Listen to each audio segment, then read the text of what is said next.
Gusto mo ng ganitong calligraphy pero ganitong markers lang ang meron ka. Okay lang yan. Stay ka dyan. Tuturuan kita kung paano tayo magka-calligraphy gamit itong Dong A. At tayo dito na magkakalapit na kulay. So, ito. Pink. Itong red. Okay. So, ang gagawin natin, para tayo magka-cursive ng, ng normal. Pero ang gagawin natin is, lalagyan natin siya ng uwang. Okay? Kumbaga, lalagyan natin ng space kada letra. Malalaking space. Para saan po yan? Okay. Kasi diba naalala nyo sa calligraphy rule natin, pag pababa yung stroke, makapal, diba? Kapag pataas, manipis. Titingin kayo dun sa calligraphy, calligraphy style na letter P. Pataas yan, so manipis. Pag pababa, kakapalan. See?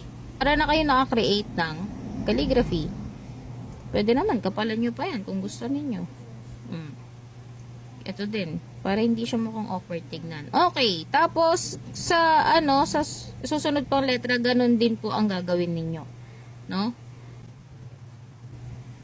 Kung magkamali kayo dito, okay lang yan. Okay. Part naman yan ng process. So, siguro tatanungin nyo, ate, bakit yan lang ginagamit mo? Akala ko ba may gagamit tayo nung ganun. Kasi diba pumili tayo ng 3 kulay? Wait lang. Diba tapos na tayo dito sa base? Ilagay nyo lang yan dyan kasi gagamitin pa ulit natin to. Gagamit naman tayo nitong darker na color. Or yung sa 3, yung darkest sa 3. Yan. Okay, so balik tayo. So, ita-touch nyo lang siya guys ha. Huwag yung masyadong madiin kasi papangit naman yan. Or may tendency din kasi na, ano pangalan nito? Mabutas. So, kahit na tuyo na yan, sabihin mong tuyo na yan, syempre, may tendency pa rin na mabutas yan. Kung masyadong, madiin at saka basang-basa naman yung mo. Okay. Nakikita nyo ba? Parang ganyan-ganyan lang siya. Para magkaroon din siya ng effect na parang padaloy siya sa baba. Parang ganun. 'Di ba? Huwag kayo magmamadali na maglagay. Yung iba kasi panigurado yun, sabihin tagal naman yan. Nyo yung process. Enjoy nyo lang yung process. Okay. So, tapos na tayo dito sa darkest na shade. Dito naman tayo sa gitna. Ipapatong mo yan ngayon dito. Ilalapat mo.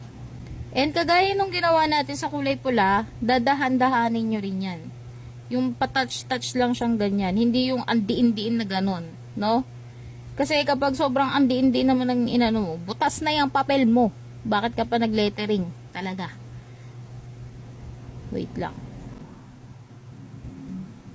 Ngayon, sabi ko sa inyo, babalikan natin tong base. Ngayon, uuntian lang naman natin. Ganon ulit. Itatapal natin dito, no? Uuntian lang din natin.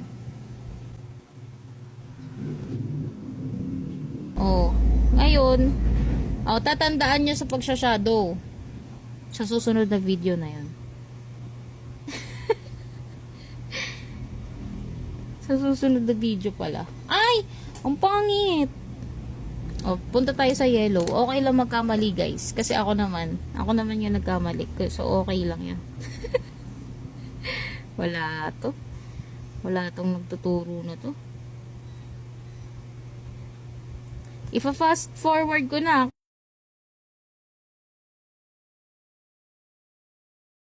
Okay, so tapos na siya, no? Ngayon, ano naman gagawin natin dito sa black? Diba, kung makikita nyo, ang ganda niya.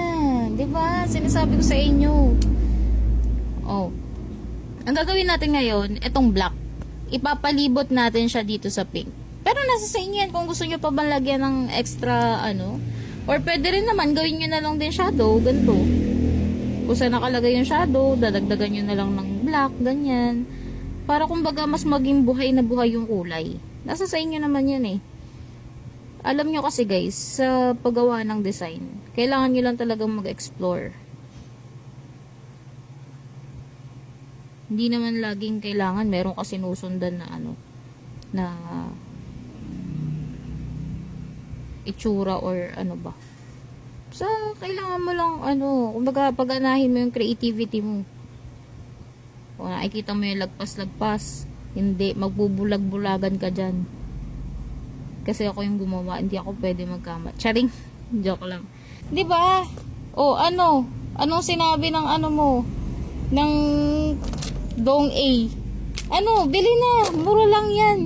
Sinasabi ko sa inyo, kung wala kayong pambili ng brush pen, ito ang bilhin ninyo. Sige. Bili na. Check out nyo na yan. Talaga, sinasabi ko sa inyo. Ang cute to. Iyan na natin, close up pa natin. Kita nyo yan. Hindi siya mukhang faux calligraphy. Panis na naman. Okay, bye-bye. Kung gusto nyo pa ng mga gantong lettering tutorial, iba't ibang design, sige, follow nyo ako araw-araw, oras-oras tayo magpo-post. Charis, basta lagi tayong po-post, follow nyo ako para ma-notify kayo once na nag-live ako o kaya naman kapag meron akong pinost. Thank you guys. And again, lahat po ng mga ginamit ko ay nandyan lang po sa showcase. Check nyo na lang po sa aking profile. Andyan po yan. Bye!